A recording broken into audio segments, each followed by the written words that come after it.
Carr has placed James Reese in some of the most harrowing situations, with the deadliest of consequences.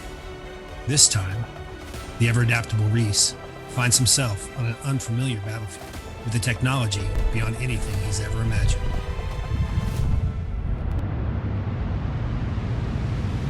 But when James Reese is on the hunt, he's never out of his element. For Reese, waging war is in the blood. Sean, Mike, look who's back on the show. Jack Carr, welcome, sir. I think I recognize this guy. Oh, I'm so bummed I do not have whiskey. I know. I had to jump in the Land Cruiser and zip down to my son's lacrosse practice here after we're done. So I think it happened last time too. The last time it probably did, yeah. Something exactly. Yes, it did. Yeah. We're going to have to schedule you on a non-practice night. Exactly. Yeah. Monday night, please, from now on. Dan duties do not end when it's become a big time bestseller. Yeah. No, they do not. Make a note for next year.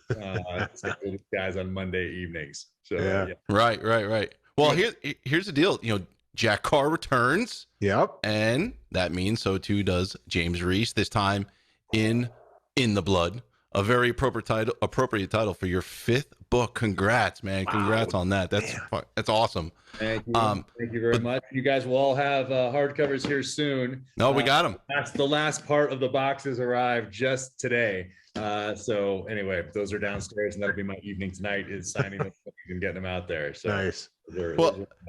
Hey, Jack. So all that being said, can you now give us the broad strokes of what readers are going to get when they crack open In the Blood? I certainly can. So there's the art of this whole thing, I think, is getting to the end of a chapter and having it framed in such a way that person wants to now turn the page and stay up and read the next one. And then getting to the end of the book and having enough resolution where people think that they feel that they got their money's worth.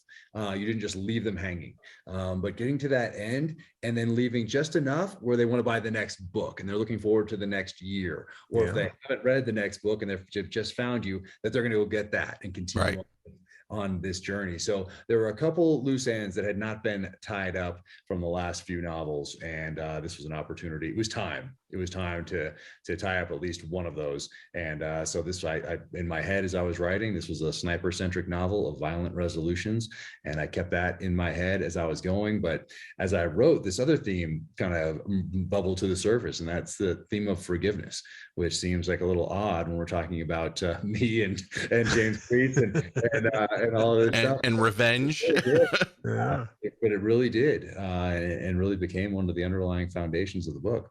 But yeah, this ties up a couple loose ends. And the challenge then, because I always wanted to write a sniper novel, and there's sniper elements to all the books, but I really wanted to write that sniper-centric novel. And for me, it became, hey, how do you do this by not falling into like that trope that we've all read before, where there's the two snipers on opposite hillsides, they're in opposite buildings, and they're looking, and then they find each other at the last second and they both shoot at the same time, and one goes through the scope and goes back into the other guy's head. So how do you write that sniper-centric novel without, and I love that scene. I love those chapters. I love that as much as the next, but I feel like it's been done.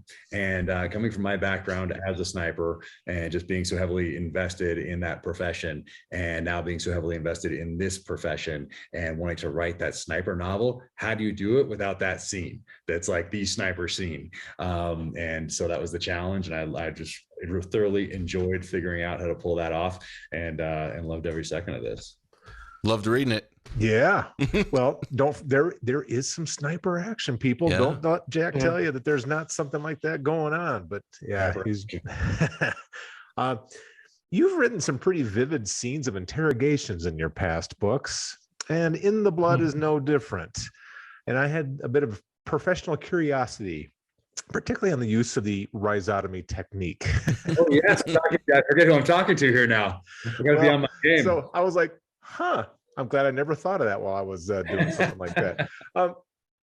So, with your background, obviously, that is an element in a professional military environment. And so how many books worth do you think you have left of those bags of tricks that you can tap into? Because it seems like each one is a new novel process that I've never seen. Yeah, so I guess either fortunately or unfortunately, I don't think I'm running out of ways to pain on someone. Extract information. Yeah, so I think that I'm not worried about that well running dry, if that's if that answers the question. But I do want to make sure that it has become kind of a thing and something people are looking forward to in the novels. Like, hey, what's he going to do next? What creative thing that I haven't read before is going to be woven into this interrogation? I need to stay away from just shooting him in the other leg. Type of a thing, shoot off a finger, like that sort of a stuff. That's been done. So I just need to think, and not to say that I won't do it when you need some field expedient ways to see if you can get some information, but I like to really put a lot of thought into those interrogation scenes. And it's obviously I didn't get it from the military. I mean, battlefield interrogation, what we used to call BIT back in the day, and then they changed it to the more politically correct TQ for tactical questioning. I believe we're doing these things. Not changing anything. Can we get you water? Do you want some water? Exactly. A napkin. Five gallons. Game. Yes. But I forgot. Do you have would you like a lawyer present? You can go back in the pages of quite a few books. There's a lot of history written about the ways that people have extracted information over time, and then you can take some very old and ancient methods and then apply them going forward, kind of like I do with the tomahawks. But with some more modern techniques as far as their creation and materials and that sort of a thing. But I think that it's fun to come up with those things. A little disturbing sometimes to come up with some of those methods of extracting information, but it's also another challenge, and now it's something that people look forward to. So we do. I'm thinking about that next. I'm already thinking. I'm in book 6 right now, working on it, and I'm already thinking I have a couple that I can choose from here in book 6. And I'm just trying to figure out which way to go. Yeah, none of those show up in my board exams, by the way. Probably. You mentioned book 6 though, Jack. Book 6. What's the working title on that one? It's classified, and that's not the working title. Book 6 is the working title. And I like to have a title before I start, because I don't want to waste any bandwidth, like just no matter how small, thinking, oh man, I better think of a good title for this. So I like to have something there. I like to have that theme. I like to have the title. I like to have that one-page executive summary, like that book flap, like, hey, why am I going to spend the last year of my life on this? Like David Morrell recommends. And then also, hey, why is someone going to read the book after they read a couple sentences in this book flap? So I like to have those things and then go into that outline. So I'm not just worried about that title, not worried about that theme, not worried about some of those things. And then get that outline to as good as I can get it, knowing that there will be gaps that I'll figure out over the next year, and start writing away. And turn that's the juice. Novel. That's it. Well, Jack, I'm going to get a little philosophical right off the bat. So, In the Blood discusses the deep divisions in America and beyond, and how easily manipulated we are as a society by social media and other factors. As you researched this book and as you developed your story, did you gain any insights into how we can turn this back? How can we repair this? Or did what you learned just reinforce how dire the situation has become? Yeah, I don't know. Turning it back, it's that genie is out of the bottle, and that genie is learning at a rate that we've never seen or experienced in human history. Essentially becoming self-aware, essentially, as you've read in the novel. So I went down the rabbit hole deep, just like I did with bioweapons and bioweapons research in the last book. Both those things, bioweapons research and quantum computing and artificial intelligence and mass data storage and surveillance of U.S. citizens. Those are things that I didn't have any touch points with in the military. So it's all me just as a student, just going in and trying to figure out what's out there and then how I can adapt it to the story.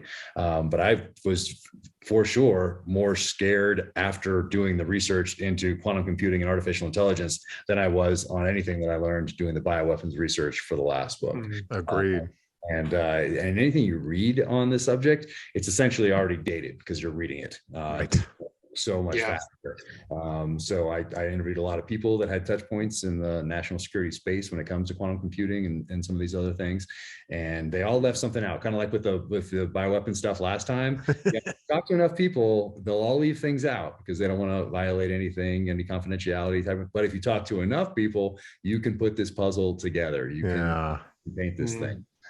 So that's the exact same thing that happened with quantum computing and where we are with that. I read a lot, and then I also talked to a lot of people, and there were some differences there. So one of those differences was in a lot of the things that I read, I think people who didn't really know, but they assumed that China was ahead of us in the quantum computing space for whatever reason. So I read that quite a bit in my research. But when I talked to people that had touch points in that space, I let them do quite a bit of the talking, and I did a lot of the listening. And I don't think that that's the case. I think that we do hold an edge in the quantum computing side of the house.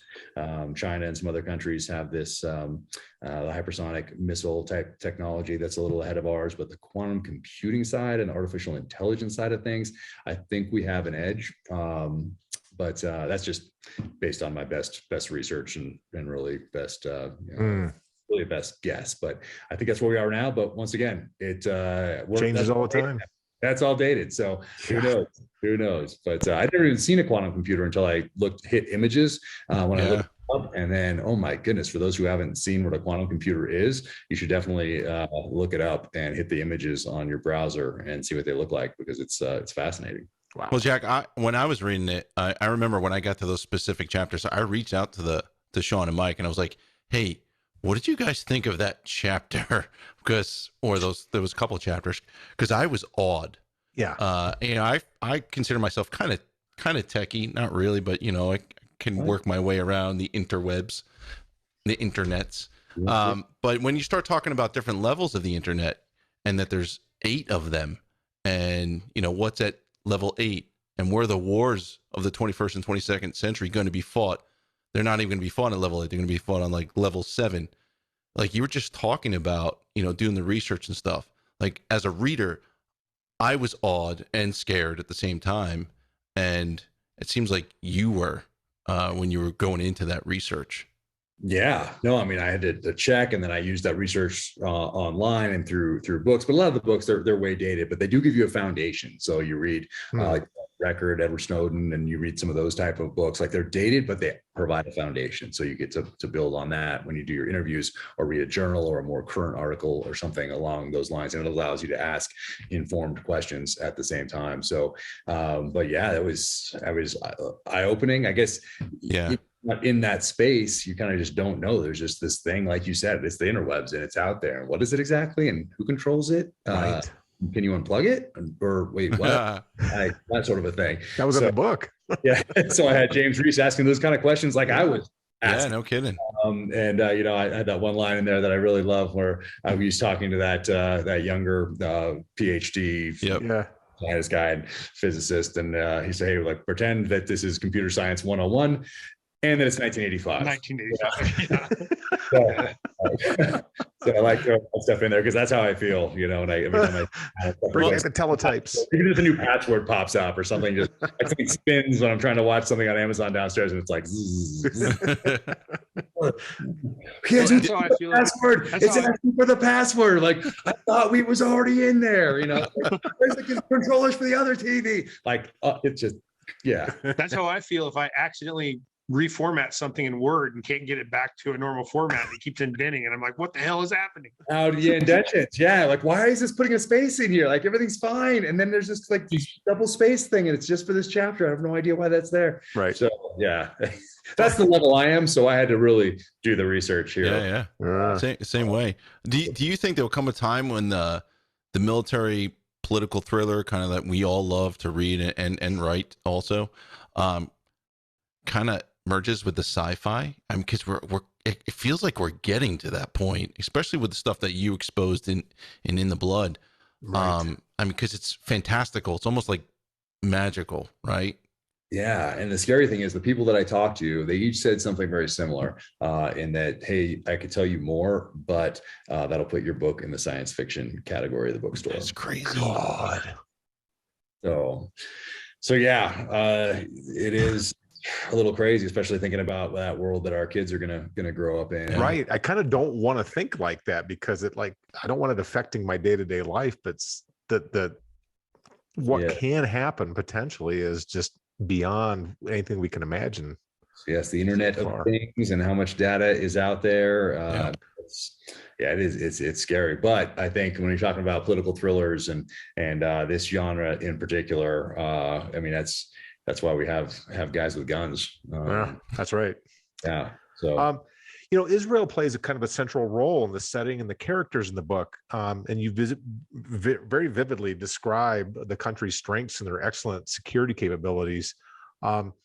With some global leaders kind of expressing some recent downward trend of U.S. power projection standing in the world standing kind of these days, does Israel suffer along with that, or do they pick up kind of the slack with their capabilities when we're not kind of floating at the top of the pool like we have in the past?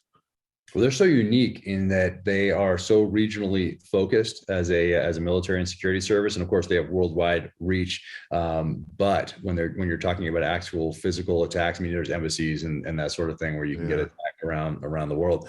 But when you're talking about projecting that power in something other than small teams of people going to take care of business around the world, I mean, the Israeli army is not going to a country that is 5,000 miles away and setting up forward operating bases and right.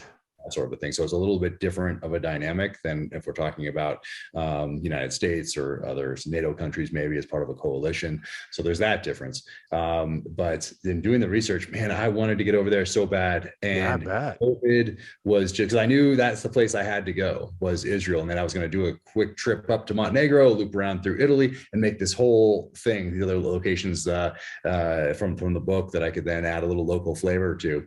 And COVID stuff kept really hampering that. It didn't happen. So you had to be an Israeli citizen, and then it was like shut down, and then it was open for a day, and then shut down again, and then it was just you couldn't do it as I was writing this book, unfortunately, because Israel plays such a central role, and I've always wanted to go there. So many years I've always wanted to go, but what I did is obviously did the research and did it the best I possibly could. And I sent those chapters to friends in Israel, to a family that had 3 generations there. And they all read it. And they all said that, hey, we cannot believe that you wrote this without having put boots on the ground in Israel here. So, I wouldn't have known that. Yeah. I wouldn't have. No, not the way you described the tunnels and the houses and not giving away any spoilers or anything, but like just the different generational family, And Chris, you were there before, right? Yeah, I've been there. It's for one, it's beautiful.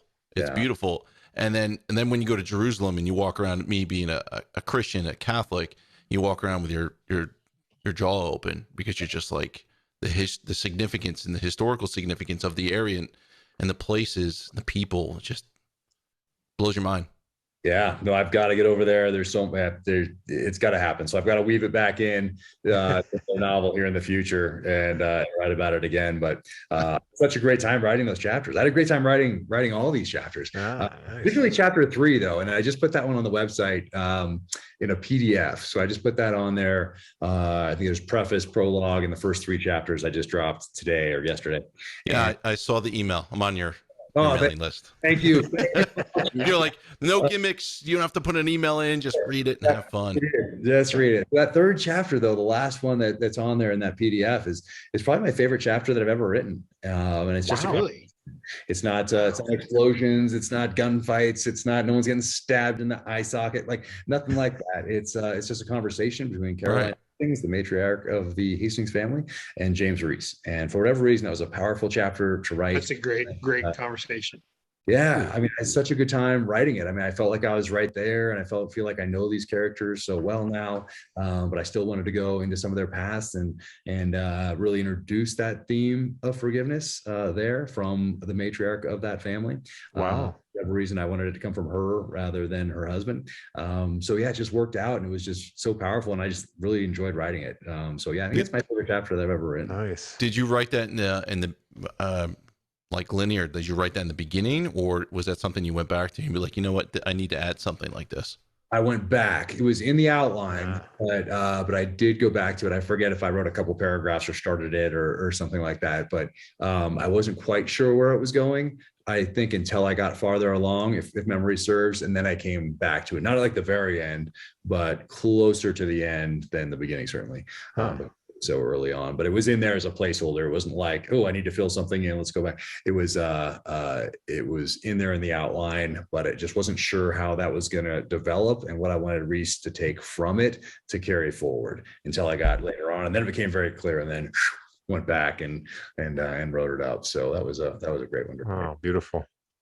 Well, Jack, we know, because we've interviewed you several times, just because we know you pretty well, we know a lot about what inspired your various novels, and we know how you selected the Terminal List first, and we know how Savage Son was always going to be there ever since The Most Dangerous Game and one of our favorites, The Last of the Breed. Right. Was there a single news item or event that was the catalyst for the plot of In the Blood? Gosh, let me think. No, because it was the sniper-centric novel portion was already there, and it was one of those. I have to go back and look and uncover those first 5, 6, 7, 8, 9 different executive summaries that I wrote right at the beginning, because I'm not sure how developed it was, but it was always there as a sniper novel, and now I need to think of something different here. Get bioweapons last time, that made sense for that plot. And then this one made sense for this plot, that cybersecurity, that's quantum computing, that artificial intelligence, that really made sense to put that in. But I had to do the research into it first because I had obviously no background there. Okay. So I had to go figure that out. And then, so you had the idea and then you sought the research. It wasn't that you just saw something, you went, oh shit, I got to write about this because that's amazing. No, not at all. Interesting. But some, and a lot of it develops over time. And I'm trying to go back in the memory banks because I'm already on book 6 in my head. So problems right now. But I have to go back in my head and figure out exactly how developed that outline was and at what point the quantum computing came in. I think fairly early, because all the books have followed a very similar path thus far. And for the book 6 I'm thinking of right now, I know what I'm working on as it pertains to some sort of a geopolitical type of bioweapons or the artificial intelligence. So I know what I'm working with now in that space, and it just happens to be timely. But so it's there, and it's not fully developed yet. But as I do more research, then it'll all make sense, and I'll be able to weave it in the way that I think I can now. But I don't quite understand what I'm writing about. Just kind of like with quantum computing and the bioweapons, like I didn't exactly know, because I'm not comfortable with it as I am with a sniper rifle. Like I'm pretty good that side of the house, or the tactics or that sort of thing. The other stuff I need to develop and research and really spend time thinking about, and then weave it into different characters and have those characters interact with one another. And then that's where I really understand, hey, the characters, and they help propel the plot forward. But it's really through that dialogue where they get to know each other. Like talking about the one guy's very smart about the internet, talking to Reese about it. Like I got to know those characters and got to know Reese even better through that conversation. So I found that in every book. It's the conversations that people have, the dialogue as I'm writing it, that I really get to know the characters better through. I love it because Reese was completely out of his element. Yeah. And honestly, that makes the plot more impressive, that you actually didn't have it ahead of time. So innovation, even with the best of intentions, often leads to more efficient ways to wage war. And we're in a perpetual race with our adversaries in a technological sense. And during the Cold War, we had mutually assured destruction that kind of kept us and our adversaries in check. But with AI and tech, there's really not that sort of safeguard, or at least there doesn't appear to be. So my question is this a case where the first one to Alice wins? It's possible, or maybe Alice wins. It's one of those things where we, like I put it in there, even in the book, where even that guy who is the subject matter expert, who is the most in tune with this project and this program, he's a little unsure about really who's controlling the internet. And so it's dynamic in that sense, and that there's so many unknowns for everyone involved. So, and it's not something that already exists. It's continuing to evolve. It's continuing to build upon the knowledge that it had one second ago, less than 1 second ago. So Scary. Yeah. So Scary. So it really is. So, like I said, that genie is out of the bottle, and I'm not sure where it ends up, and neither are the experts that I talk to. It's not just me not knowing because I'm not, really in that world. It's the experts that I talk to who are as deep as you can possibly be into that world. They don't know either. Oh, that's just terrifying, even more so. Makes me want to disconnect everything. Screw the podcast. I'm going to the woods. I think I put that in the book too. I like. Yeah. All right. Well, another text message or email again. I think screw that. Let's pivot away from that then. Oh, I don't want to talk about that right now. Let's pivot to the Terminal List. I think there's something coming out on Amazon, maybe in July. Maybe. I think I've heard something about this. Yeah. So about this. July 1st, 4th of July weekend, 8-part series dropping all at once. Oh, and crazy. So started filming last March of 2021, finished up August of 2021, and then went into post-production really until just a couple weeks ago. And it's looking so good. It's tested off the charts. Don't tell anybody. I'm not sure Amazon wants me to say, but it has with test audiences. So could not. Of course it did. Of course. Nobody watches our show. No. Yeah, nobody watches this podcast. We're good. How's your jaw? Did you last time you were on our show, you were like, I got to hit the kettlebells. I thought I was just going to be some like cameo, but I think now I was I'm supposed to get that last time. So I'm going to have to say, I'm not sure what you're referring to. Excellent. Oh, nice. Excellent. Well, everything's still there. Keep an eye peeled. What? Keep an eye peeled. All right. Well, how about this? I have to imagine that there were some really interesting stories from when you were on set, but what's the most interesting or the most memorable one that you can actually share with us? The most interesting, the whole process, just the learning comes to mind, how much I learned throughout this whole process, how lucky I was to be involved from the get-go, having Chris and Antoine wanting me involved and not wanting to get the author right away, like most people in Hollywood would want to do, because they don't want you on set saying, you ruined my vision. Me from the get-go, when it was just me, Chris, Antoine, and the showrunner, David DiGilio. So they put me in touch with David in December of 2019. And we had our first conversation then, and we've talked every day since, to include today. And we got to put together that script, and by we, I mean he. And I just advised, but I learned so much. And he taught so much throughout this entire process. He was so patient with me, and I got to see this whole thing come together. So we got that script, pilot episode, and then he took it with Chris and Antoine, and they shopped it around, and it went to Amazon, to Netflix, to Hulu, to Showtime, to HBO, to Apple, and they got in a bidding war, and then Amazon won. Oh my God! So crazy. So then the writers' room gets put together, and so that's interesting, seeing 10 people now come in, or ish people come in and read your book, and then adapt it to an episode.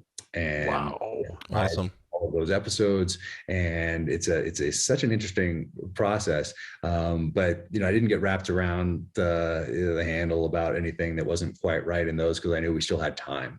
And as it leaves the writer's room, it's kind of like a plan. So for anybody that's been in law enforcement or military or really anything, a boardroom, and you come up with a plan that sounds so great when you're in this air-conditioned space and no one's shooting at you, or there's no other outside external influences, and then you get out there on the battlefield and you're like, oh, wait a sec, that hill isn't quite as high as we thought, or wait a sec, that ditch is lower than we thought, or all these different things come into play. And same thing with scripts, because it sounds so great when you're sitting in here writing it, and then you take. Oh, we lost. No, we take what? What do you take? You take the script, and then Wait, we look back. back. He's back. Your internet is unstable, it says. You know why? I know why. Yeah, Alice. Level 8. Level 8. That's it. I'm out. Bye. Back, am I there? Am I here? You're here. Oh, man. All right. So so you take those scripts then and you get out there and situation and terrain dictate. And you're like, okay, how this read here isn't quite what we have to work with. So you have that piece. And then you have the actors who all brought something different to the role that you couldn't anticipate while you're sitting in this air-conditioned space writing these scripts. And they brought something maybe in episode 1 and 2 and 3, and that whatever they brought there, that in turn has an impact on 4 and 5, 6, 7, and 8. So you're constantly massaging these scripts as you go along and making these changes, sometimes very drastic ones. And Amazon was a little bit nervous about a couple things, some of the violence maybe, but to their credit, oh my gosh, they came down on our side eventually. Every time. And really, quick little strategizing, but it worked out. And so now we have, and I'll tell you later what's in there after you see it, what was almost not in there. And it's so we got it, and I could not be more thrilled with how it turned out. And I actually love the changes from the novel. We introduced more of a psychological thriller element to the revenge thriller side of things. Really makes it unique, and it really propels that story forward in a way that Reese is not a reliable storyteller in his own head. He can't rely on his own memories going forward. And so the inflation involved, and it's just it's really cool. So all the things that are different from the novel, I think play really well to that visual medium. And there'll be surprises for people who are fans of the novel. And then there will also be surprises for people who find it on Amazon and watch the series and then read the book. But all the surprises, I think, are rooted in that primal, violent, visceral, dark, authentic foundation of the book. So that was what was important to me and to Chris and Antoine from the beginning, was knowing that there are going to be changes, but that those changes remain true to the novel. Beautiful. Really pulled that off. So Terminal List is going to end up back on the New York Times bestseller list. Yeah, it'll be right back up there. Well, we got a couple other books. So there's a new trade paperback and a new mass market coming out with Chris Pratt on the cover, and the cover is awesome. And then there's something that they don't usually do. There's a hardcover coming out too. That's new. It has a new forward that I wrote about how this whole thing came to be. So how I linked up with Emily Bessler at Simon & Schuster, and then how Chris Pratt got the book in his hands, and how he decided to do this. And so I have write that story in a new forward, not in the paperbacks, but in the hardcover that's coming out. Very cool. That's awesome. It's the first one, but it has some Amazon. It's different because it has like some Amazon copy on the cover as well. But the cover looks very similar to the original. Wow. Yeah, so that's all dropped. I think those all come out in June, I believe. Okay. Yeah. Boom. Well, since we're on the subject, then you've probably had time to come to know the actors that portray the team guys, and I'm sure not everybody's a former team guy. Some guys are actually actors. We had a lot of team guys on set. It was like a reunion when I showed. Okay. But for episode 1, showing up on set, and then the whole thing reminded me of a military operation. I walked on that set. It was we were filming on the Paramount lot. I released a couple of photos on my Instagram the other day that show a little bit of that. But walked on that set, and I was like, wow, this is like a military operation. You have craft food services over here, so you have that Army logistics train that's feeding the troops. We have the explosives guy over here, like you have a breacher in your platoon or your troop to blow open doors and through walls and that sort of a thing. You have a mobility guy on set that's moving the cars around and making sure the right vehicles are set up for the different scenes. And that's what we have in the SEAL teams as well. You have a mobility person that's in charge of making sure those vehicles are all gassed up and ready to go, and your routes are all set to and from the target. And then you have the commanding officer, and that's Antoine Fuqua. He's up there at the top, commanding officer, setting the tone for everything that happens. And then you have Chris Pratt, who's like the troop commander, platoon commander, which he's actually playing in the series, Yeah. setting that tone tactically for everyone. So it was like a military operation when I walked on that set. And what was also super cool is that so many people came up to me and said, hey, and they come over to Video Village. And I guess usually people avoid Video Village, which is all the executive producers are. So I have my chair there, my screen and that sort of a thing. And so many people would come up, like the hair and makeup person would come up and say, hey, my daughter's going to boot camp tomorrow. Would you sign a book? She's Wow. I had a box of books there and I signed it, or someone would come up and say, hey, my son's going on his first deployment. We talk about it, and I sign a book for him. And we talk hunting, we talk guns, we talk knives, we talk Land Cruisers, motorcycles, like normal stuff. And all of these people are so good at their jobs. That's the other thing that I took away. It's like a Lamborghini that is flying down the track at over 200 miles an hour. And now I get why there are these unions in Hollywood. Like now I understand, because I now I've seen it. And when people say, oh, why can't this guy plug in the light? Well, because that means he's not doing his actual job. And if he's not doing his actual job, guess what? That Lamborghini is going to go Boom. and it's not operating at its highest efficient level possible. And so now I see why. So now I get it.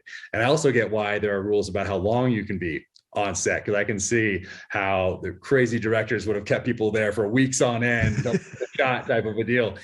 So now I kind of see why those things are in place. But it was, the whole experience was fantastic. And I've already forgotten your question. I didn't know I was answering anything that had anything to do with your question. No, it was beautiful because, but what I was curious was, I'm sure that there is a few actors that aren't team guys, right? I mean, the reunion. I got so excited. Yeah, I walked up. I know, and it was like a reunion. Like one of the guys. But was there anybody that stood out to you that wasn't ex-military, that was in as part of the acting crew, that you thought, man, I'd like to see that guy go and see if he could make it through Buds? Did anybody kind of pop out and said they kind of had that it factor that might have lent them to successfully make it through? That is a good question. But I'll answer it first with how many team guys and how many veterans were on set. Yeah. And I was so lucky. I had Ray Mendoza on set every day. He was a buddy from the SEAL teams who has War Office Productions, who does the technical advising. So he was there each and every day. And because we're buddies, like he went, I mean, I'm sure he goes above and beyond for every production he's on, but history together, it was very special. And then Jared Shaw, who gave Chris the book, who made all this happen. We were in the SEAL teams together. He was there every day as a producer, as an actor, as an advisor. And so both of those guys, and Max Adams, who was a writer, a former Ranger, was there. Those three guys on set every single day, so invested in this. It would be a totally different show without those three guys. Awesome. No question. But then also the SEALs on set, like for the first, if you've read the first chapter of the novel, that's the first episode, or part of the first episode, right? Anyway. And so Chris and Jared were like, hey, why are we going to get actors for this? Because they sent me this a sheet that had a bunch of actors to play all the team guys, and they were over in Australia filming Thor, and we're like, hey, why don't we just get some team guys to play team? We don't have to train them up, especially with COVID going on. We can't do like a boot camp or anything. So let's just get team guys. So we got a bunch of SEALs, and it was like a reunion when I walked on set. And Thankster, he's the guy that you'll see. He's on the ADUB on the automatic weapon. We were in Iraq together. He's just fantastic. So it was like a reunion on set. Kenny Sheard is there. He writes for SEAL Team now. We were at SEAL Team 7 together. We had a Marine there who was the dog handler. Just so many great guys from my time in the teams. It was a reunion. Like the COVID police were like, no, because they're like, what's up, brother? Everything like this. And Chris is coming over, hugging everybody. We're like, I can see the COVID police on set. Which is wear a mask. Exactly. 6 feet. Yeah, they tried. Yeah, I think it ain't happening. You be that guy trying to get between. Navy SEALs. Well, they take their jobs very seriously with the separation there on set. They had to, but yeah. So that was a lot of team guys there. Only 2 people in that first scene, I believe, were not military. We had SEALs, we had a Marine, and then we had Chris Pratt and Patrick Schwarzenegger. And man, they were so awesome. But they were the only 2 in that first episode that aren't SEALs or aren't military. That's awesome. Yeah, they had a great time. I mean, they're fantastic. They're hanging out with team guys on set. They have these, weapons. Oh, another part that was like similar to the military is the armorer. And he's handing the actors their weapons, checking the serial numbers, just like you would, and then checking them back in at the end of the day, making sure they're all accounted for, just like you do in a military unit. So once again, so many different things that are the same, or so many positions that are very similar to Right. military. And then we had like one scene, there's a FBI HRT, and all those guys were former military as well. You might ask why they weren't FBI. I do not know, but we had a bunch of military playing those guys as well. I can't answer that. Former special forces guy was the leader of that. And anyway, we had so much military involvement, and it really, I think it bled over to kind of everything that happened throughout the production. Yeah. And the actors were everybody was fantastic. Everyone brought their A game. I was so impressed with every single person. No one was that, who from the outside looking in, you would think of as Hollywood. Like, yeah. Everybody was just so fantastic. Gene Triplehorn is incredible. And now it's so cool to call these people friends. I mean, it's amazing. So it's going to be authentic as it gets. Yeah. And they all brought, I mean, it was so wild to see them practice their craft, just how good they are. Seriously, it was amazing. I feel like we've been waiting for this almost since we've met you, because we knew, because the book was sold before, option before the book was actually out.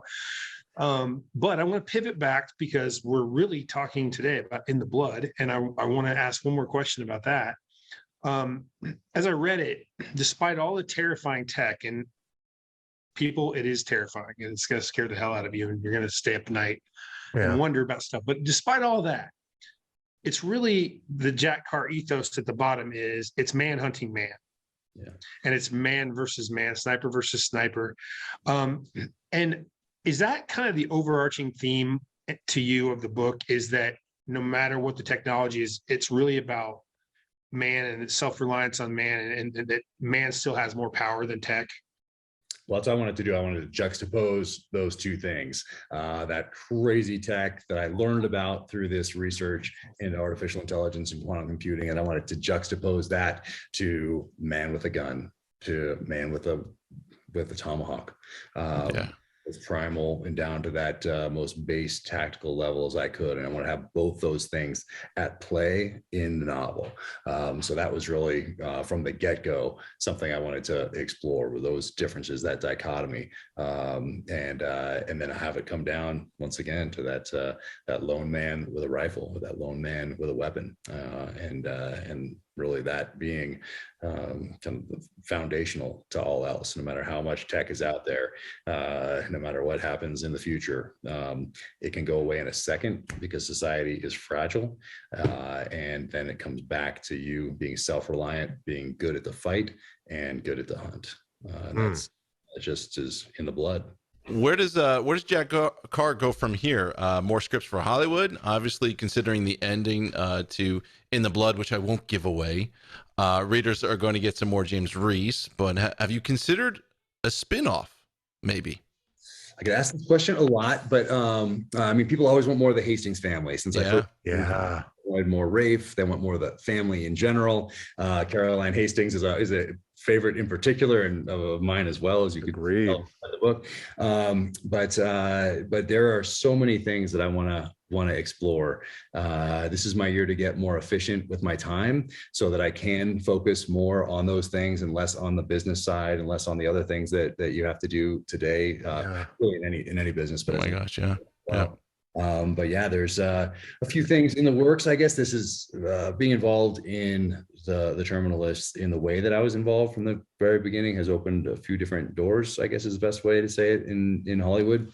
So I'm working on a few different projects right now. You never know if they're going to come to fruition or not, but I love working on them, and they could just, who knows, but I love working on them, and they're out there. I've created them now. They're there. They're not necessarily spin-offs. These ones are standalones, or separate series, but I don't think I've ever talked about this before. So so they exist. They're out there, and they're all, they're in talks, and they're in all this other stuff, but people started reaching out to me, which was crazy. So it wasn't like I was like, oh, here's my here's my time to now write a script. It was people with some very serious backgrounds in Hollywood started reaching out to me because of, just like anything, you hear things, and Sure. they heard about my contributions and whatever else, and they reached out, asked people, and then all of a sudden we're on the phone and we're on video conferences and we're continuing to talk and build things out. And who knows where they go, maybe nowhere, and if they go nowhere, that's okay too, because it's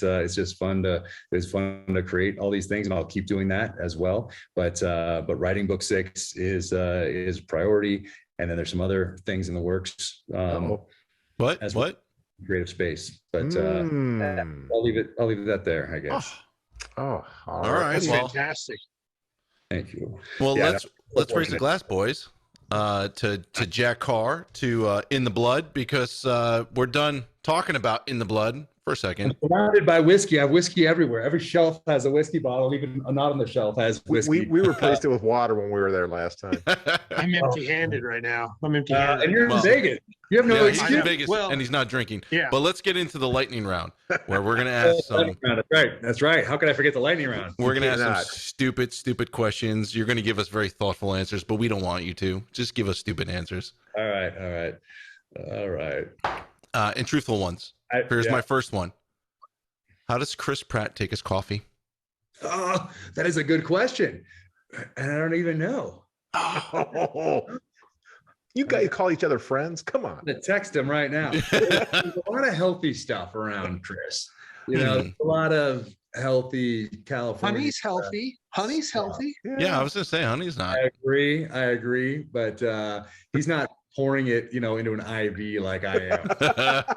Get through the day, like he's eating healthy. He's taking care of himself, and so I don't know. I don't even. So there's no good. Cool Whip like on the top of his coffee with like cinnamon sprinkles and a cinnamon stick.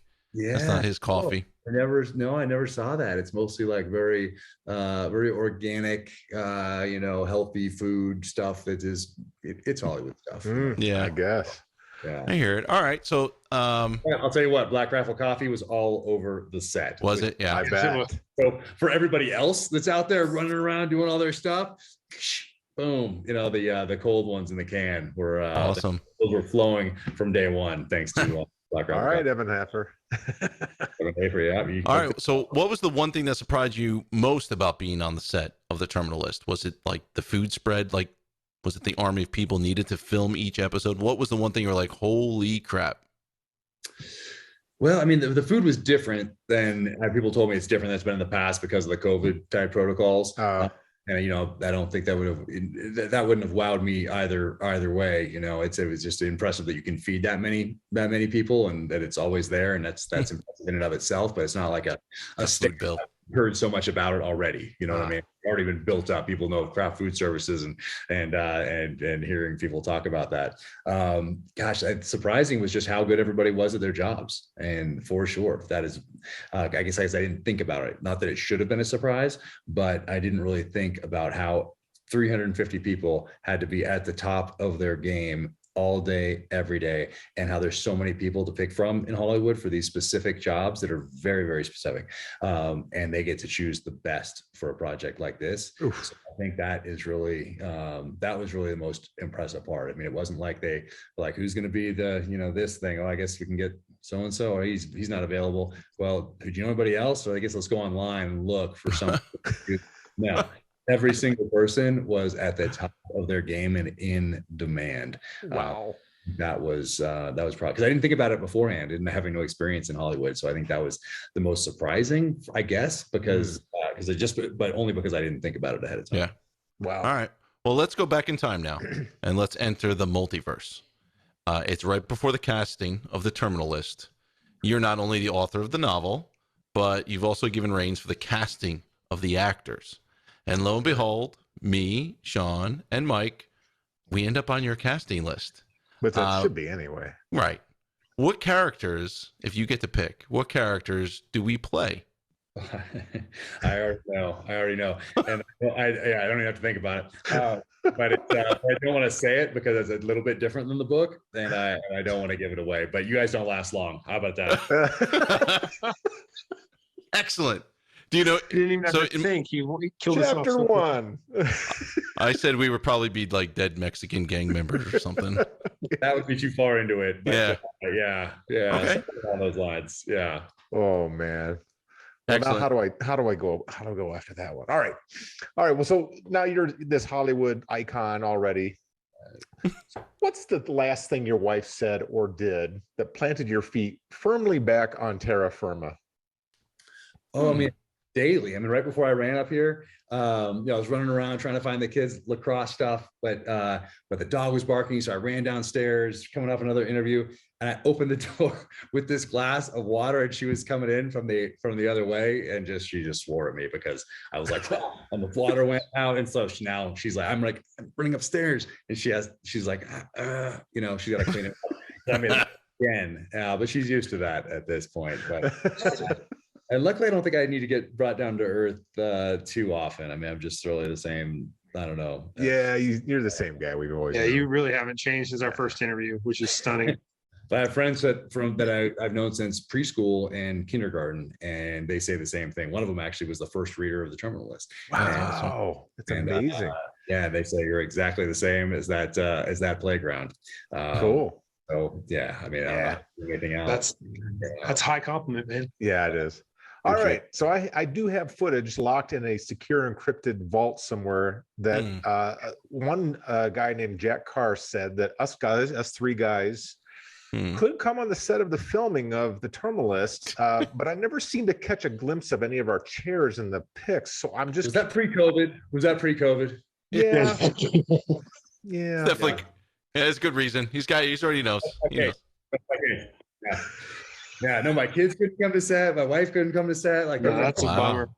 On set. Oh, that's too bad. Well, this probably won't be the last.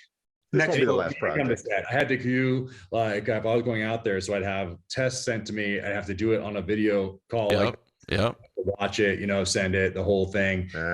Test twice, I think, before I left, and then once on the day of. So everyone was tested, I think, every day. And then they had the COVID police there the whole time doing their thing and giving you masks. Yeah, because we're talking over a year ago. I mean, so that was the height of things going on. Yeah. All right. Well, now we're post. We'll catch you in the next protocols. We'll catch you in the next series. All right. Okay, so this is something a little more current. What has surprised you more, the weak showing of the Russians or the strength shown by the Ukrainians? Yeah, so True Believer was really the book where I did research this almost the exact thing, which is now causing problems because as I write the outline for season 2 of the Terminal List, if we do one, it's True Believer. And what were things building towards? Well, a Russian invasion of Ukraine. That was something read in that novel, and things I had to research that for that book. Now that's happened, so I need to figure out something else that's kind of on that strategic, because this first one, obviously the Terminal List is so personal and so primal and so visceral and revenge driven. This next one, True Believer, by design, as I was writing it, I needed to continue to take James Reese on this journey so we could learn to live again, but then also add this kind of geopolitical play to it. So it wasn't just like one trick pony, just did the same thing, but now it dropped in Europe or dropped in Africa. So that was something I thought about as I started writing that second novel, and now it's something I need to figure out how to work around through, because it's happened, so now I can't use it the way it is in the novel. So that research should have. I mean, you don't need to be Nostradamus to have predicted that the Russians were going to invade Ukraine. I mean, the book that one of the main books I used for research for True Believer was called The Accidental Superpower by Peter Zihan. I had him on the podcast actually to talk about it, and he talked about he looks at demographics, and he looks at geography and the rise of world power throughout history, and he looked at the declining population of ethnic Russians from the end of the Cold War up to today, really. And at the time you wrote that book, it was 2014. So I was reading research that was already dated. But in that book and in that research, he said that the Russians need to invade Ukraine by 2022, sometime between 2014 and 2022, because after that, they will not be able to field an army at the same levels as they can between now and 2022. So off date. After that, you can't field an army as large as you have in the past because of this steep decline in ethnic Russians. Wow. Where are more ethnic Russians? The most ethnic Russians in the world, in Ukraine. So it wasn't hard to predict that was going to happen. Not having been totally immersed in exactly what was happening right then, I was looking at it just like everybody else was, like, okay, watching the news and you hear it in passing, but juggling kids and doing life and writing the books and all the rest of it. I just heard everyone that was a quote unquote expert talk about how the Russians are gonna go through here in 3 days. 3 days they'll have the country. They're putting forces on the border. They're doing this. They're doing that. They're massing their forces. They're going to sweep across Ukraine. And I was like, oh yeah, makes sense.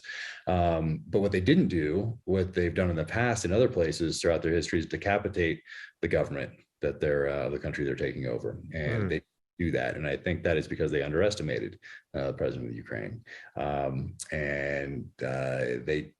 Authoritarian regimes also tend, as we saw in Iraq, tend not to get the best intelligence from their senior level generals or anybody. Right. Because if you give that authoritarian leader some information he doesn't want, it's off with your head or off to the gulag or whatever else.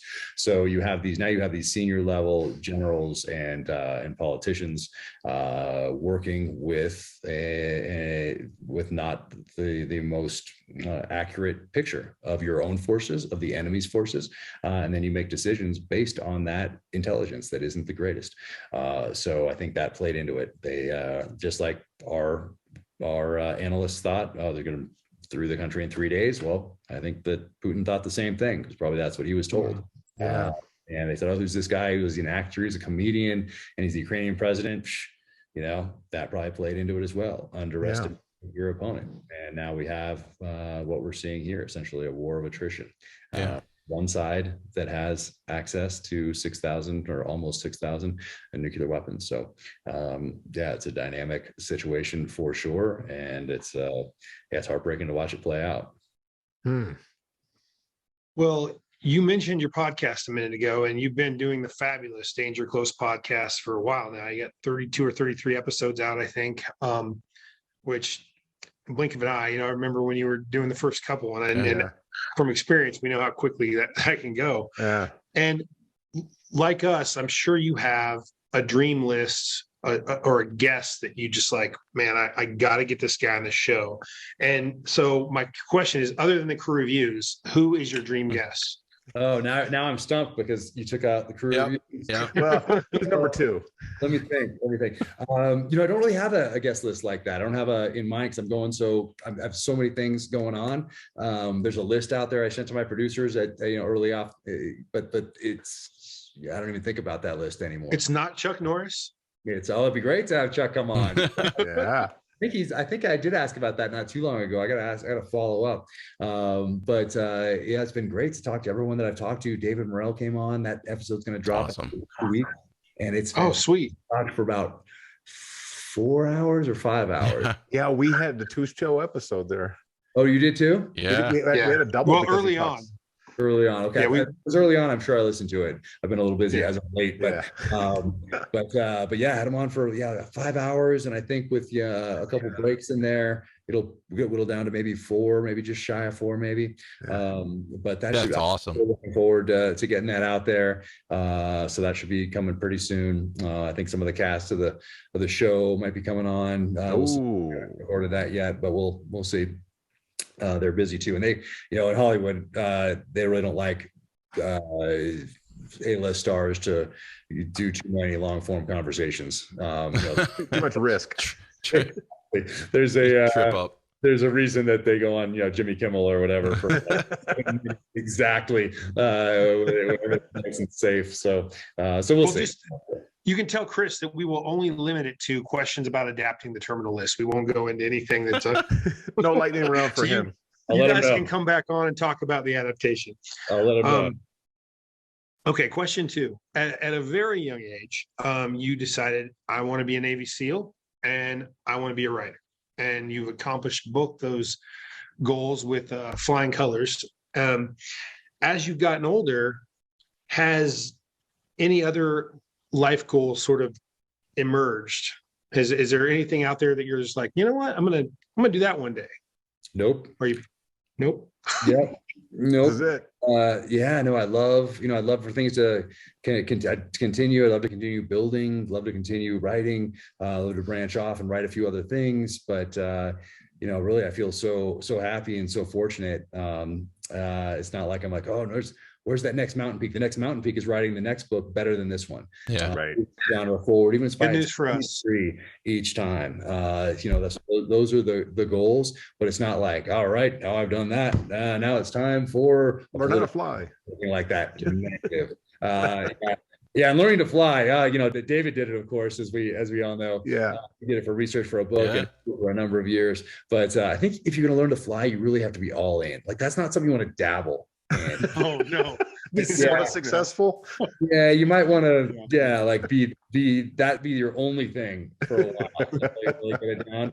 So I don't think that's on the list. Although I always did want to fly my grandfather's plane, so go back and fly a Corsair. So that'd be cool. Yes. Yeah. That'd be cool. That would be my only reason. Exactly. That'd be my only reason to get a pilot's license and to really get good at it. Now I'm doing too many other things to be able to focus. But in the future, if I did that, the reason to do that would be so I could fly that classic airplane. Yeah. And there are somewhere off air, your wife is going, no. yeah. But there's no more jumping out of planes. Like someone asked me the other day, they're like, let's do a promotion for the book, and you can jump out of a plane with, throw the book out and dive out after it. I'm like, nope. Stunt double, maybe. I survived those. We'll do that, but I think I'm good. But there's nothing like a next mountain to climb other than to continue raising the kids and doing the best job I can as a husband and a father, and then to keep learning and keep evolving as an author, continue to provide value to people, not just through the books, but through every touch point that I have with engagement. But really, it's just to continue to learn and do the next one better than this one, and then the one after that, do that one better than the one before. So that's the goal moving forward. Nice. Well, that's good news for us. I just knowing you, there would be another mountain, but yeah, I wouldn't have expected you to set the books aside. I just thought, well, I'm just going to add that to my schedule because there's always things on the schedule. There's never a second around here to take a breath, it seems. Maybe the goal would be to take a breath at some point. Yeah. Well, my final question actually might make you rethink your answer to number 2. So you're phenomenal at merchandising. I normally would have the hat on. Mike has the hat on. See him everywhere, and there's all sorts of stuff on your page and your gear guide.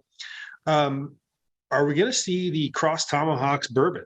Are we going to see a Jack Carr special label Cross Tomahawks bourbon? I don't know. Breaking news here. We'll see. I mean, there's a long list of things on that front that I didn't really think of that as a mountaintop or anything. They're all supporting. They're supporting everything. They're supporting the writing. Depends on how much you drink.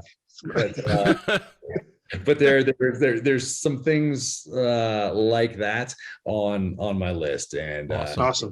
Organized this year, I have delegated that is off my plate because the first year or year and a half, we're doing all that out of the kitchen, bedroom, living room, boxes everywhere. My wife's dealing with customer service and printing all that, so that is now off our plate, and now I just have turned over that list of things that I've had for the longest time to somebody else to go and do the research and then figure out, hey, when we can put this in. And I want to get one new thing a month on that merch site, and they have that list to go and do the research and figure out how to make that happen, so I can do the things that I love. We know 3 guys that might be drinking that stuff though.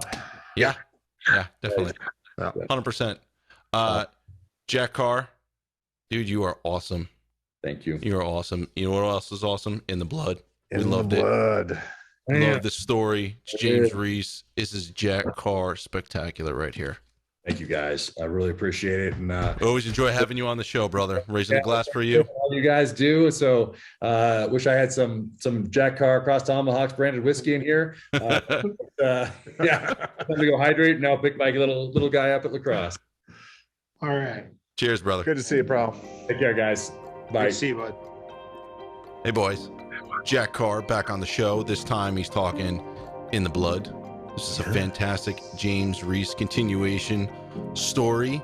We love having Jack on, taking his time out of his extremely busy schedule to talk to us three monkeys. So let's raise a glass to Jack, to In the Blood, to the crew reviews. There we go. Another good one. I don't know where We'll raise one as soon as I can fill one. Here we go. And outie.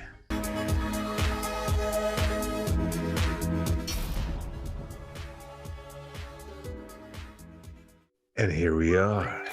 This is the outro for Jack Carr and In the Blood. And thanks to Chris, Mike's got a lot of editing to do. I know, dude. All the spoilers had to be taken out on my dime. But I was like, here we are. That's my problem. I don't know. I got a problem. Now it's my problem. that's finally Jack. It just It's has finally testosterone just streaking out of that back page. Yes. The next best outro ever in 3, 2, and meow. Jack Carr on the show again, boys. How many times has he been on now, Sean? Do you have any ideas? At 3, 4 times? 77. Put that away.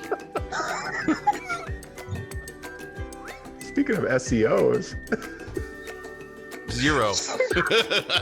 That's the first time I've gotten you to flinch. You know, I was trying to avoid it, and then I knew what it was, and then I could not avoid it. it was a blood pressure spike. Yes.